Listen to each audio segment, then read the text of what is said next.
Kita akan belajar untuk menentukan sifat bayangan pada cermin cekung dan cembung. Di bagian pertama ini kita akan menentukan sifat bayangan pada cermin cekung. Sebelumnya kita akan mengetahui dulu bagian-bagian dari cermin. Sebenarnya cermin ini adalah berbentuk lingkaran. Tapi karena dia condong ke bagian dalam, maka dia termasuk ke cermin cekung. Nah, ini R ini adalah jari-jari dari lingkaran. Jari-jari cermin ini. Nah, setengah dari R ini adalah fokus dari cermin ini atau dikenal dengan titik fokus. Nah, bagiannya dari sini kita bisa menentukan jarak dari permukaan cermin ke titik fokus ini kita sebut dengan ruang 1. Dan jarak titik fokus dengan jari-jari kelangkungan kita sebut dengan ruang 2. Dan jarak antara jari-jari kelangkungan ke belakang itu disebut dengan ruang 3. Dan bagian belakang cermin cekung ini disebut dengan ruang 4. Nah, jika bayangan nantinya terletak di bagian depan cermin ini bagian depan, maka sifat bayangannya adalah nyata terbalik. Namun, jika bayangannya nanti terletak di belakang cermin, ini bagian di belakang yang tidak bisa memantulkan cahaya, maka sifat bayangannya adalah maya tegak. Nah, kita masih harus tahu lagi sifatnya satu lagi, diperbesar atau diperkecil.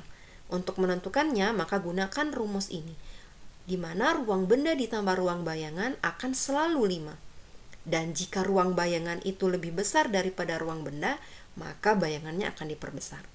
Namun, jika ruang bayangan itu lebih kecil dari ruang benda, maka bayangan itu pasti diperkecil. Contoh, kita akan meletakkan benda ini benda, terletak di ruang 2, misalnya di sini.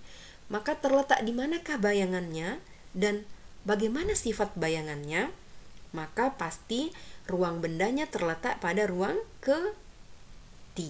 Karena ruang benda ditambah ruang bayangan sama dengan 5. Di sini. Lalu bagaimana sifatnya? Tegakkah atau terbalik? Kita lihat kalau di depan cermin dia akan terbalik. Nah, seperti ini. Diperbesar atau diperkecil? Karena ruang bayangan ini 3 lebih besar dari 2, maka dia diperbesar. Artinya sifat bayangan yang terbentuk adalah baik, nyata, terbalik, dan diperbesar. Sekarang kalau kita ubah benda ini terletak di ruang 1, maka di manakah dan bagaimana sifat dari bayangannya? Oke, bayangannya berada di ruang 4. Apakah terbalik? Tidak. Sifat bayangannya adalah maya tegak. Diperbesar atau diperkecil? Karena ruang bayangannya 4 lebih besar dari angka 1, maka bayangannya diperbesar.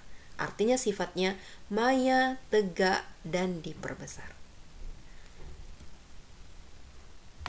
Lalu untuk menentukan sifat bayangan pada cermin cembung, perhatikan video berikut. Nah, sedikit berbeda dengan cermin cekung tadi, cermin cembung itu bagian permukaannya melengkung keluar.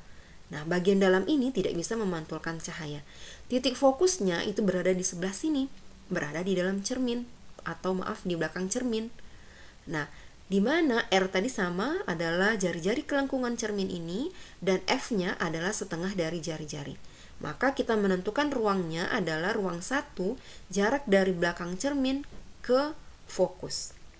Ruang 2 adalah jarak dari fokus ke jari-jari kelengkungan cermin. Ruang 3 adalah jarak dari kelengkungan cermin ke belakang. Sementara bagian depan cermin itu adalah ruang 4.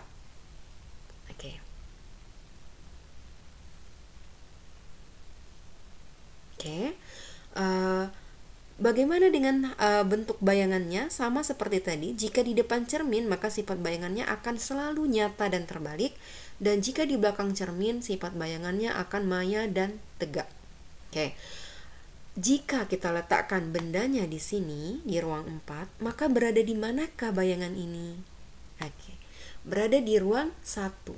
Bagaimana sifatnya? Maya, tegak. Diperbesar atau diperkecil?